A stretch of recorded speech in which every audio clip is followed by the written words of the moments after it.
Boa noite, meus amigos. Mais uma oportunidade. E hoje nós gostaríamos de refletir, estão escutando bem, né? Gostaríamos de refletir sobre essa obra chamada Paulo e Estevão, que o Chico Xavier recebeu em Pedro Leopoldo, em culto doméstico, por uma psicografia, auxiliado por Emmanuel. Essa obra é um monumento da literatura espírita. Eu aconselho que vocês leiam. Nós vamos tentar trazer as minúcias dela, uma obra dessa profundidade, mas em 15 minutos depois nós fizemos uma pequena reflexão. E o Chico conta que, antes de desencarnar, ele revelou que, enquanto ele estava psicografando essa obra, o próprio apóstolo Paulo e Estevão, que se chamava também Gesiel antes, depois Estevão, estavam presentes na hora que ele recebeu. Porque nós sabemos que São Lucas, recebeu o Ato dos Apóstolos, daí toda a peregrinação dos discípulos. Então ele foi contando toda a história também. Só que a espiritualidade, como Lucas não trouxe tudo, trouxe essa obra que conta toda a peregrinação e a conversão de Paulo, que era Saulo, depois se tornou Paulo. Contam os espíritos que depois da morte de Jesus, os discípulos se espalharam pelo mundo, porque o Cristo direcionou eles 2 a 2, alguns se reuniram em maior grupo. Então Jerusalém ainda estava em caos, porque havia muitas perseguições, como nós sabemos que houve, inclusive mataram o mestre. E os discípulos, como doutrina secreta, eles tinham que, vamos dizer assim, na nossa linguagem, rezar escondido praticamente. Então eles se reuniam em pequenas casas, e numa dessas casas eles deram o nome de Casa do Caminho. Foi o primeiro núcleo cristão na época do cristianismo, na época de Jesus. Essa Casa do Caminho, eles ajudavam as pessoas, vamos dizer que era como se fosse hoje um centro espírita. Eles davam passe, eles davam palestra, eles atendiam os necessitados. Lá não havia indiferença, tanto o coxo quanto o cego, o mudo, a prostituta, todos entravam para ouvir as palestras. Lá eles faziam atendimento fraterno, se dedicavam. Você imagina você num local ouvir dos próprios discípulos que conviveram com Jesus uma palavra. Quão valiosa seria. E foi nesse ambiente de fé que eles fundaram uma pequena casa simples, mas espiritualmente enorme, que apareceu a imagem, a figura de Gesiel, que depois nós vamos explicar que se tornou Estevão. Por isso o nome do livro Paulo e Estevão. Estevão, que era Gesiel, era irmão de Abigail. Os dois eram da cidade de Corinto. Então Gesiel ainda vivia com o pai em Corinto. Mas ela, Abigail, sai de Corinto e vai para Jerusalém, porque ela era noiva de Saulo de Tarso. Ela vai morar com ele. Saulo de Tarso era um fariseu, um doutor da lei respeitado no Sinédrio. Ele dava ordens, falava muitas línguas, grego, hebraico. Era um discípulo de Gamaliel, um dos maiores estudiosos na época. Gamaliel entendia tudo sobre a lei da Torá, as leis de Moisés. Porém, Saulo ainda tinha uma situação que precisava resolver. Era muito orgulhoso. Era um cético, assim, um religioso fanático. Para ele nada servia senão a palavra dele. Tudo que contrariasse a razão dele, ele começava a punir e perseguia. Gesiel, para reencontrar a irmã, e com outros assuntos também pessoais, ele sai de Corinto e vai para Jerusalém. Quando ele chega em Jerusalém, ele encontra aquela minúscula casa espiritual, a Casa do Caminho, e ele é recebido pelos discípulos. Ele vai reencontrar a irmã, feliz. Simão Pedro, irmão de André, recebe ele na porta. Lá estava Barnabé, que era um discípulo que não era direto do Cristo, mas era um seguidor. Lá estava Tiago, lá estava Filipe, lá estava Tiago e João, evangelistas, os 2 filhos de Zebedeu com Salomé. E aí, Gesiel começa a pregar lá dentro, ele pega as escrituras deixadas por Mateus, que era Levi, o cobrador de impostos, parte das escrituras e começa a ver aquele Cristo, conhecer mais, se aprofunda, ele começa a dar as palestras dentro daquela casa. Porém, meus amigos, numa dessas palestras, enquanto ele atendia milhares de corações necessitados, na plateia estava Saulo de Tarso. numa daquelas noites que ele estava falando, aí começa a perseguição aos seguidores de Jesus Cristo. E como nós sabemos, depois houve muitos mártires. Gesiel, por Paulo, foi levado ao Sinédrio, onde seriam implantadas as leis. Ele foi julgado, sentenciado e condenado à morte por apedrejamento em praça pública. Saulo, todo orgulhoso, queria mostrar poder, convida Abigail, a amada, porque tal dia aí havia uma sentença em praça pública. Pois ele não sabia que o condenado era irmão da pessoa que ele mais amava, ironia do destino. E ela vai, ela aceita o convite. Quando ela chega lá, ela se depara com o apedrejamento do próprio irmão, feito por quem? Pela pessoa que ela amava, que ela idolatrava, que era o Saulo. Gesiel, ensanguentado, de joelhos, e as pedras rolavam. Ela em prantos, derramando lágrimas, ela olha para ele, ela não podia fazer mais nada, porque já estava quase morto. Antes de desencarnar, ele olha para os olhos de Saulo e diz assim, sorrindo: Senhor Deus, não lhes imputes este pecado. Está em Atos dos Apóstolos 7,60. Abigail, depois dessa situação, ela fica entristecida e ela abandona Saulo. Ela vai morar em outro local, depois da morte do irmão, eles ficam distantes. Ela vai morar em um casebre junto com um casal. Uma casinha simples, e ela começa ali a adoecer, porque a tristeza era tanta, daquela angústia que ela estava passando, a presença daquela situação foi uma flecha no coração dela.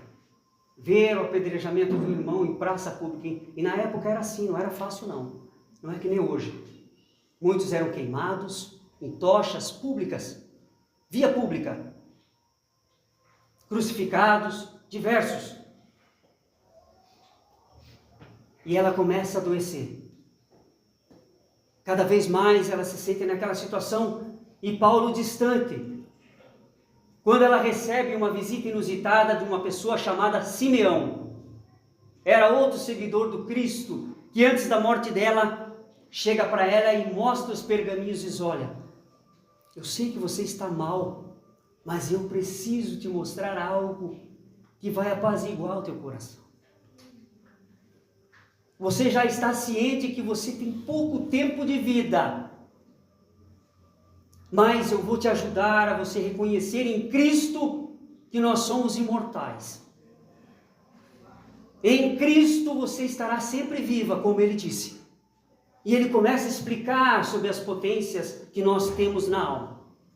Ele começa a mostrar o Jesus caridoso, tudo que o Cristo passou, e aquilo começa a fortalecer ela antes da morte. E ela vem a desencarnar. Como Saulo sabia de toda a situação, mesmo distante dela, ele sabia de toda a situação que acontecia com ela, porém ele não podia chegar perto dela mais, porque ela não permitia. Ele fica enfurecido quando ele soube que Simeão passou lá e converteu o coração dela. Mas vejam, ele encaminhou a alma dela em paz. Mas para ele não podia mais ouvir falar de Jesus. E aí ele vai para o Sinédrio, recebe a papelada e vai para Damasco atrás de Simeão para punir Simeão. A caminho de Damasco, Saulo, junto com os soldados a cavalo, desce uma luz tremenda, forte, e ele cai do cavalo junto com os soldados e fica cego. E escuta uma voz lá no íntimo: Saulo, Saulo, por que tu me persegues? Era Jesus. Então o perseguido se fez presente, se materializou, como depois da morte de Jesus ele se materializa para Maria Madalena. Aquela luz foi tão intensa que Saulo caiu cego. Ele fica 3 dias naquela agonia, não sabia para onde sair. Muitos soldados dele retornaram por medo, da intensa luz de Jesus, e muitos seguiram com ele. Lá em Damasco, Jesus faz uma visita para Simeão, que recebe um chamado espiritual, dizendo assim: Simeão, vai, porque esse é o instrumento que eu escolhi para pregar o meu evangelho.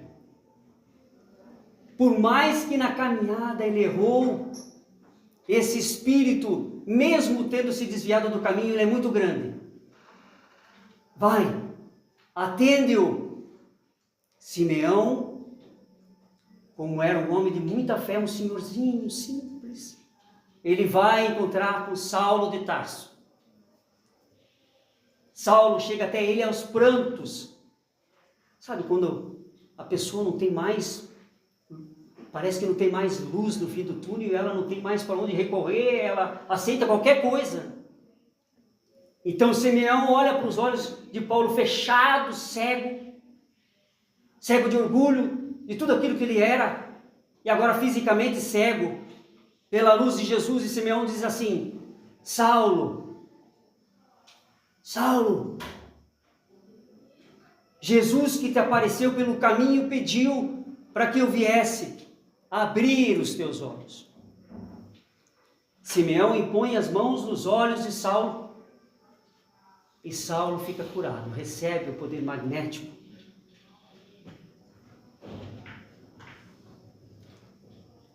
Daquele momento em diante, Saulo se reergue e renasce como Paulo, que significa pequenino. Saulo, naquele momento que se converte, ele vira inteiro cristão. Ele reconhece na figura de Jesus aquilo que nós estudamos hoje na casa espírita, o espírito mais puro que já pisou na face da terra. E aí ele se converte, mas ele estava numa situação difícil, porque agora aqueles que eram comandados por ele queriam matá-lo. Ele pula as muralhas, ele foge de Damasco, volta para a estrada, passa fome, eles açoitam ele passa por naufrágios, por situações difíceis. Mas ele agora presenciou a presença de Jesus e estava firme na caminhada. Nada poderia impedir a fé dele. E ele volta para Jerusalém, na casa do caminho ele bate na porta. Imagina os discípulos atormentados porque ele tinha matado Estevão. Aí Filipe, André, irmão de Simão Pedro, diz assim: nós não vamos recebê-lo. Ele vai apedrejar nós, ele vai matar todos nós agora. Ele voltou para isso. Perdeu totalmente a confiança.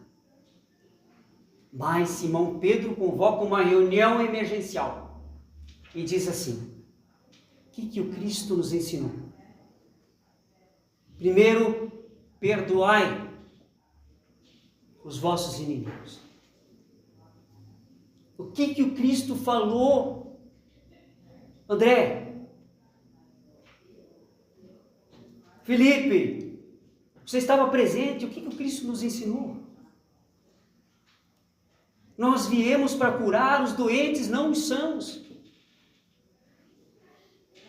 E eles aceitam a palavra do Mestre e abrem as portas para Saulo de Tarso, entram em joelhos aos prantos, e eles viram em Saulo, em Paulo de Tarso, agora o convertido de Damasco. E eles o abraçam, todos eles chorando, porque até Paulo foi na casa do pai dele, antes de entrar na casa do caminho, e o pai dele bateu a porta na cara dele. E como diz o ditado, filho do peixe, peixinho é. Era a lei de Moisés que prevalecia. Imagina, vinha Jesus, um farrapo, mal trajado, cheio de couro. Não era filho de ninguém importante na época. O que mais podia se esperar, né? Se Jesus aparecesse hoje como um mendigo, quem sabe muitos de nós, o que nós faríamos? Será que seríamos Simeão? Saulo ou Paulo? Meus amigos, então agora eu gostaria de refletir um pouquinho com vocês sobre a situação.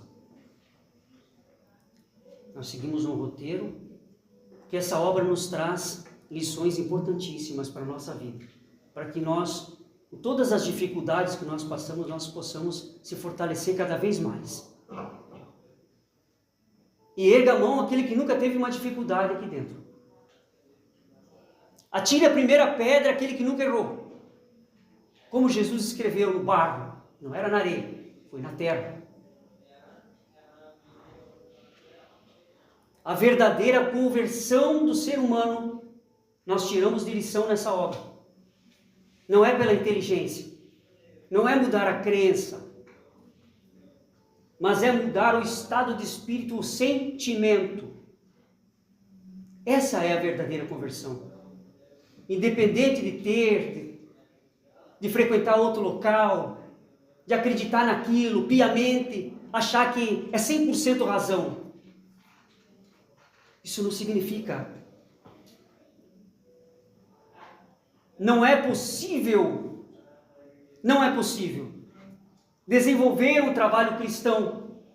Não é possível trabalhar na seara do Cristo, em qualquer trabalho.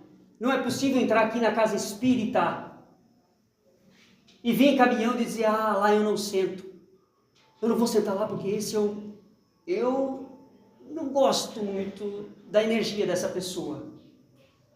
Mas é lá que você tem que sentar. É aqui, é agora. Essa obra nos mostra o quanto nós temos que lutar contra a criatura inferior que ainda habita o nosso coração. Não tem como desenvolver, não tem como trabalhar com Jesus se o coração não estiver igual ao Gesiel, Estevão, inundado de perdão, de amor ao próximo, de reconhecimento. Não tem como. Não adianta usar um escapulário, um crucifixo desse tamanho para mostrar que é cristão. Não adianta fazer que nem os fariseus, dobrar o joelho, ou ficar andando do lado para o outro, numa casa espírita, numa igreja, para dizer, eu estou aqui rezando, eu vim todo final de semana. Não tem como trabalhar na seara do Cristo se ainda o nosso coração tiver indiferenças, como Saulo, dentro de uma razão. Nós não temos, porque o ponto final quem dá é Deus.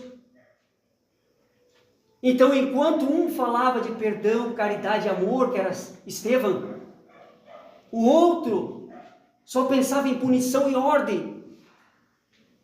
E não é assim que acontece na nossa vida. Não é assim que nós estamos presenciando o que a Gênese de Kardec vai trazer dos evangelhos de Jesus. E até os apócrifos, aqueles que foram afastados da igreja, da nossa concepção.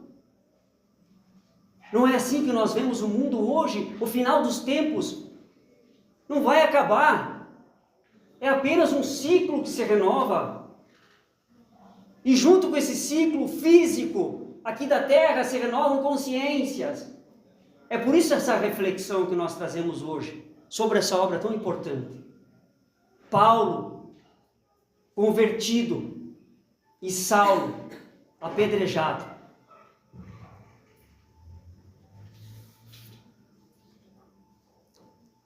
Quando hoje nós começamos a estudar mais a fundo a doutrina espírita, nós vamos lá para os evangelhos de Paulo.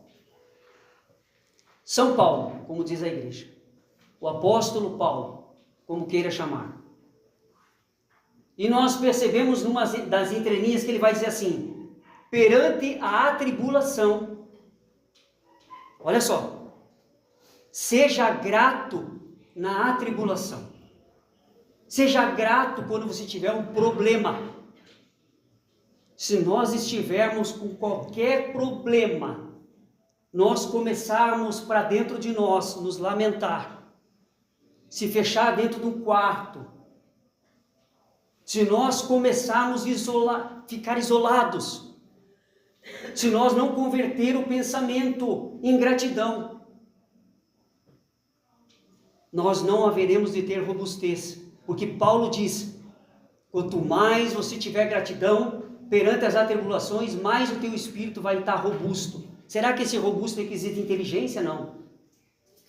Você vai atravessar uma ponte, Primeira vez que você visualiza ela, você vê que a madeira está falsa, uma para cima da outra, você vai tomar cuidado, nem tanto, você pode tropeçar. Se a madeira estiver falhada, você vai cair da ponte. Mas se você prestar atenção no porquê da causa e das consequências, nós vamos agradecer a tribulação e nós não vamos passar no mesmo caminho.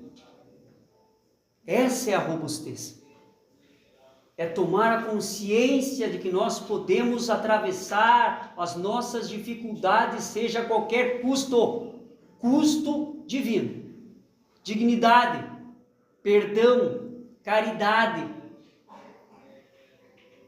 Todos os espíritos aqui internados no planeta Terra, uns enfermeiros dos outros, uns médicos dos outros, em missão. Já pararam para pensar que nós dependemos uns dos outros para caminhar?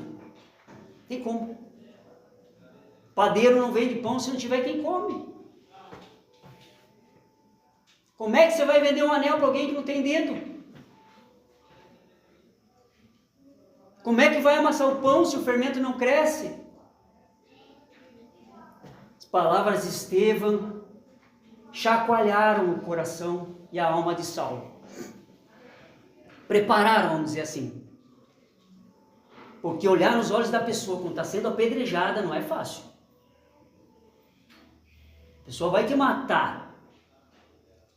Ou acaba com a vida de um filho, e você dá o perdão como Gesiel, e ainda diz: Senhor, ele está desviando, ele está me matando, mas não impute-lhes esse pecado. Tem que ser um espírito muito grande, não é verdade?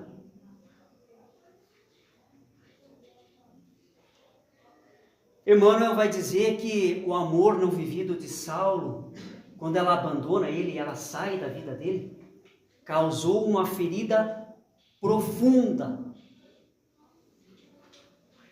Porque ele destruiu um laço que é para a eternidade. Até isso se dissolver não é fácil. Ele entrou num remorso tão grande que todas as vitórias humanas na época não preenchiam aquele coração vazio. Não tinha como. Ele afundou. Sabe, quando a pessoa se sente num buraco, assim, ó, profundo, e ela grita, pedindo clemência, mas ninguém consegue escutar, porque ela mesma se colocou numa situação, e ela vai ter que passar por aquilo, e a prova final é dela, e não tem como ajudar. É isso que aconteceu com ele. Quantas vezes nós dizemos assim: eu daria tudo para ter meu pai de volta.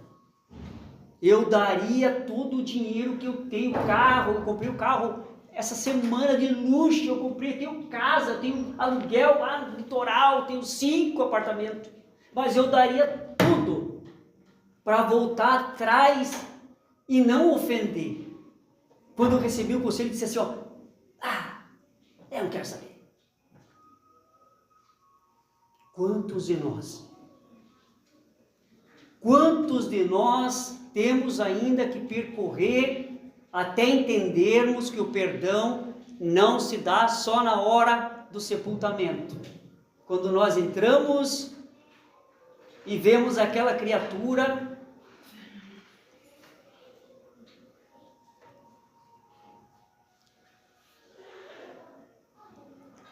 deitada, o corpo frio, identidade na gaveta. Não tem mais o que fazer, só orar. Espero que um dia todos nós entendamos que agora é o momento. E a doutrina espírita, ela nos direciona porque ela é o seguimento daquilo que Jesus veio fazer. Nós temos erros, nós temos dificuldades, mas nós somos deuses, como diz Jesus. Vós sois deuses. Não quis dizer que nós somos Deus, Nós somos potências espirituais em corpos físicos. Todos nós temos o nosso caminho para Damasco. Sabe qual é o caminho para Damasco? É quando a vida nos mostra através da dor. É quando o nosso sentimento acorda o nosso espírito e nós recebemos todas as situações. São os grilhões, como Paulo dizia, na tribulação, agradeço aos grilhões. Esse caminho ainda é cumprido. Olha a situação que nós estamos hoje. Aí chega um amigo e me pergunta assim, mas olha, você é espírita. Desculpe. Você é espírita, mas você ainda vem me dizer que o espiritismo diz que o mundo está evoluindo? Com toda a morte que está acontecendo. O poder. As pessoas querem ter e não querem ser. Você vai no hospital com um filho febril, 41 graus de febre, você espera 4 horas para ser atendido. Existe a prova. Muitas vezes a pessoa tem que estar lá nessa situação. E atrasa assim como tem que ser. Porque Deus sabe tudo o que acontece. Ele nos coloca muitas vezes em situações inusitadas. Não tem quem possa lhe ajudar naquele momento. Aí você se desespera, porque nós ainda não cremos, não temos a fé mesmo, aquela raciocinada, igual os discípulos foram preparados e depois eles até tiveram o poder de cura. Imagina, muitos de nós entram em desespero. Muitos por não estudarem a si próprios.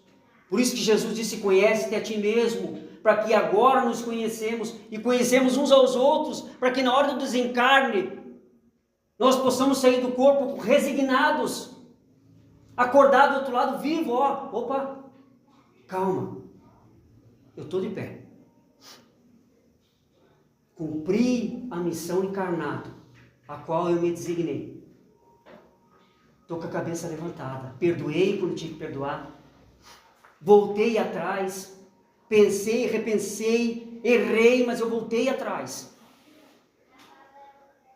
Tratei bem a família. Eu consegui. É assim que nós estudamos no Espiritismo, para nós conseguir vencer os nossos obstáculos que nós mesmos muitas vezes nos colocamos, por sermos frágeis. E para finalizar, analisem bem a grandeza de um espírito superior.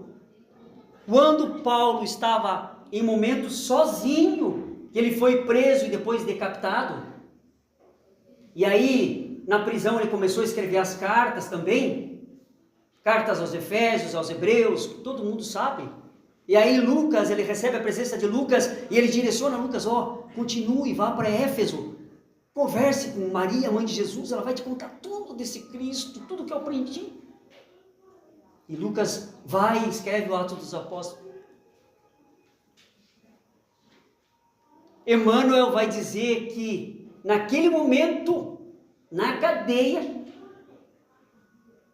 antes de ser decapitado, aparece a presença de Estevão e Abigail, os 2 irmãos, mortos.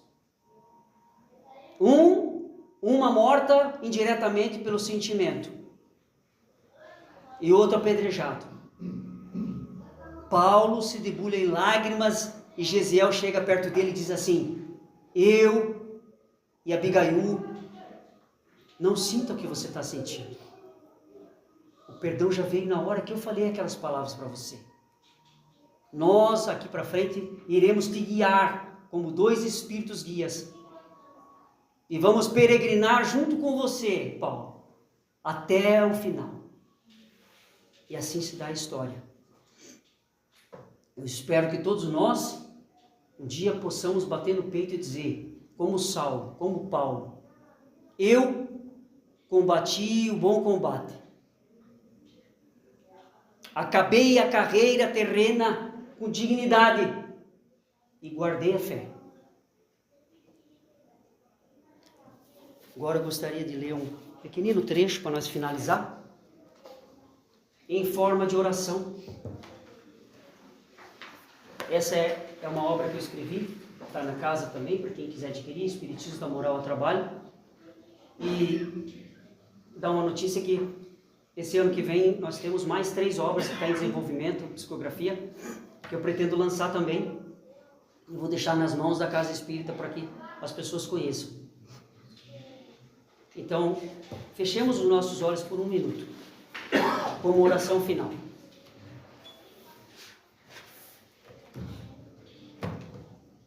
Eis o Cordeiro de Deus, que através de seu exemplo oferece oportunidade de educarmos-nos na fé, de suportar as provas com a mais elevada compreensão do sentimento, na condição de bons pastores, na condução do Espírito, lúcidos para que mereçamos sua companhia. Ides e assimilai-vos que outrora tendes enfrentado aos tropeços a cordilheira que separa a fé do materialismo, que no hoje resgatas mais inspirados que ontem, mais preparados, com virtuosas asas na consciência, antes mais adormecidas, que te animam o espírito ansioso de luz. Fazei com que as pontes que te fornecem caminhos algozes na terra, as difíceis, sejam estreitadas, porque haverá dias em que sereis tentados em atravessá-las, mas nessa hora de extrema indecisão, lembrai que sois filhos de Deus, e sereis agraciados com sua guarnição. Com o espírito envolto em paz, fortificados de amor, anjos abraçar-te-ão. Sabeis verificar em nossos corações e vossos tudo aquilo que é prudente, reanimando sempre e ativo o semeador do bom jardim. Eleva-te e guia pela natureza da honestidade, para que os teus objetivos tenham êxito. Por ora, te foram dadas todas as ferramentas possíveis para que na terra possas trabalhar, semear no jardim da vida o que há de melhor para que o teu próximo também possa servir-se, sendo nutrido com o alimento da verdade, e unidos sejam todos saciados com os frutos regeneradores da felicidade. Que Jesus acompanhe a todos nós por nossos lares e que essa energia de hoje seja transcrita também aos nossos familiares e todos os necessitados. Que assim seja. Obrigado.